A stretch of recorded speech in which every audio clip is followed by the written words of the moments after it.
Assalamualaikum warahmatullahi wabarakatuh.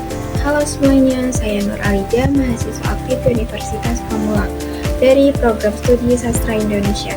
Di sini saya akan mempresentasikan tugas kelompok saya yang berjudul Public dalam Public Relation.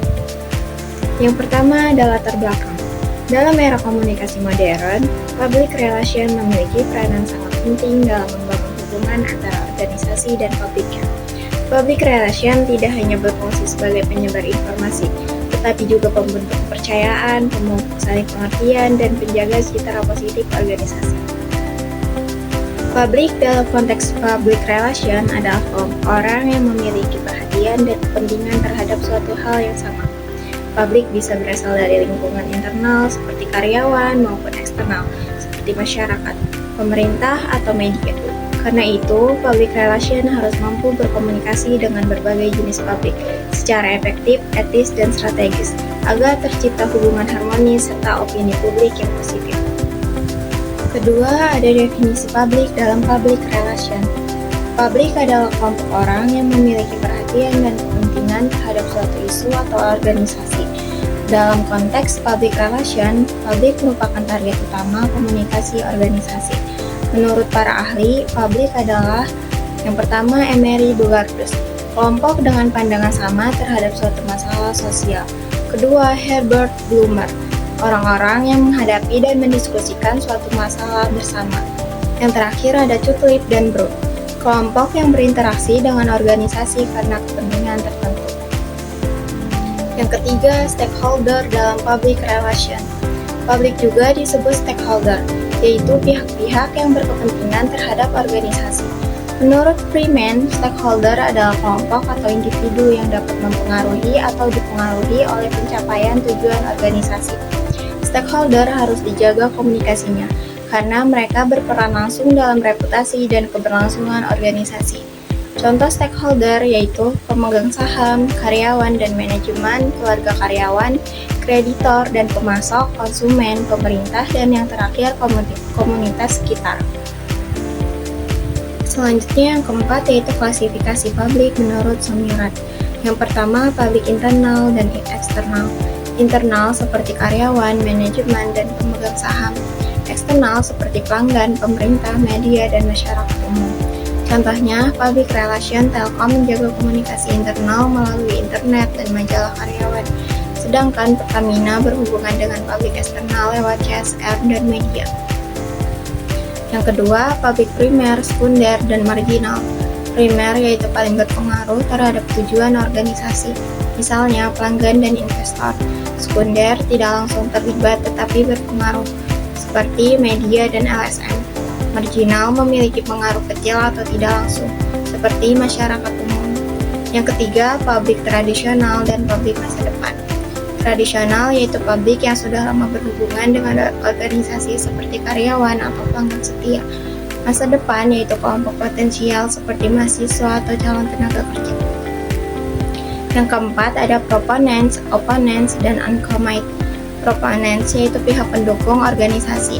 Opponents yaitu pihak penentang atau kritis terhadap organisasi. Uncommit yaitu pihak yang netral atau belum menentukan sikap. Contohnya, pengguna Shopee yang puas yaitu proponents, aktivitas lingkungan yang menolak tambang yaitu opponents, masyarakat netral yaitu uncommit. Yang kelima ada silent majority dan vocal minority. Silent majority yaitu publik yang pasif, jarang menyuarakan pendapat. Vocal minority yaitu kelompok aktif yang sering menyuarakan opini di media. Contohnya nasabah bank yang tidak memberi komentar. Silent majority. Netizen aktif di media sosial yaitu vocal minority. Yang kelima yaitu menggalang opini publik. Public relation berfungsi membentuk opini publik melalui kampanye komunikasi yang dirancang secara terencana dan berkelanjutan. Langkah dalam membentuk opini publik yaitu mengangkat isu melalui agenda setting, menyebarkan informasi lewat media massa, mengajak publik berdiskusi dan menanggapi isu. Terakhir, mengarahkan opini agar mendukung organisasi. Metode utama pembentukan opini. Yang pertama, persuasi atau bujukan. Mengubah opini publik secara etis dan edukatif. Yang kedua, publisitas positif. menciptakan berita yang bernilai, faktual, dan sesuai prinsip 5W dan 1H. Yang keenam yaitu definisi opini publik. Opini publik berarti pandangan atau pendapat bersama dari sekelompok orang terhadap suatu isu tertentu. Menurut Johan Dway, yaitu hasil komunikasi dan diskusi masyarakat terhadap suatu masalah bersama. Menurut Howard Schultz, yaitu ekspresi sikap bersama terhadap isu yang menjadi perhatian umum. Menurut Jafar Assegaf, yaitu istilah opini publik lebih tepat daripada pendapat umum karena menggambarkan kelompok yang spesifik dan terarah. Dalam public relation, pembentukan opini publik yang positif akan berdampak pada citra dan reputasi organisasi. Yang ketujuh yaitu cara membentuk opini publik. Menurut Jafar Assegaf, terdapat 3 cara membentuk opini publik. Yang pertama, tekanan atau pressure, memanfaatkan pengaruh jabatan atau kekuasaan untuk mempengaruhi publik. Yang kedua yaitu membeli atau buying, menggunakan uang atau imbalan untuk mendapatkan dukungan, tidak etis dan melanggar hukum. Yang ketiga yaitu bujukan atau persuasion, pendekatan komunikasi yang jujur dan edukatif untuk mengubah sikap publik. Public relation profesional sebaiknya hanya menggunakan metode persuasi, bukan tekanan atau penyuapan, agar tetap menjaga integritas lembaga. Selanjutnya yang ke-8 yaitu merekayasa berita yang menguntungkan.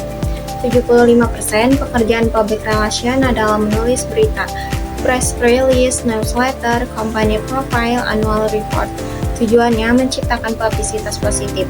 Dalam memilih media, public relation harus mempertimbangkan jenis pembaca atau audiens, kebijakan redaksi, kredibilitas wartawan, jangkauan media, dan frekuensi penerbitan. Public relation harus memastikan berita yang disebarkan relevan, aktual, dan menarik. Yang ke-9 yaitu strategi penulisan berita atau pesan. Menurut Howard Schultz, terdapat 4 strategi utama dalam penyusunan pesan atau berita, yaitu yang pertama strategi of publicity, menyebarluaskan pesan melalui media agar menarik perhatian publik. Yang kedua strategi of persuasion, membujuk publik dengan pendekatan emosional atau human interest. Yang ketiga strategi of argumentation, menghadapi berita negatif dengan argumen logis dan data. Yang keempat strategi of image, membangun citra positif lembaga dengan menonjolkan nilai kemanusiaan, kepedulian sosial, dan tanggung jawab moral. Selanjutnya yang ke-10 yaitu berita yang bernilai.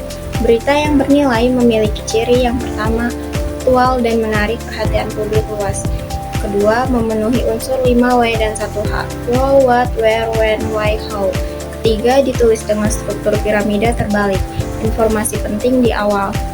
Keempat, tidak mengandung superlatif, nouns atau pujian berlebihan terhadap diri sendiri. Kelima, public relation harus bisa menulis berita yang faktual, jujur, dan memiliki nilai informasi tinggi agar layak dimuat di media. Dan yang terakhir yaitu kesimpulan.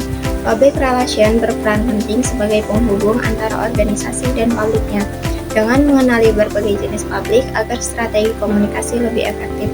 Public relation tidak hanya menyampaikan informasi, tetapi juga berfungsi membentuk opini publik dan menjaga citra positif organisasi melalui komunikasi yang etis, kampanye, dan publikasi media.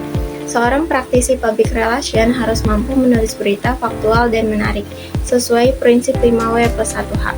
Keberhasilan public relation terletak pada kemampuannya menciptakan komunikasi dua arah, yang membangun kepercayaan serta memperkuat citra dan reputasi organisasi. Sekian presentasi dari saya. Wassalamualaikum warahmatullahi wabarakatuh.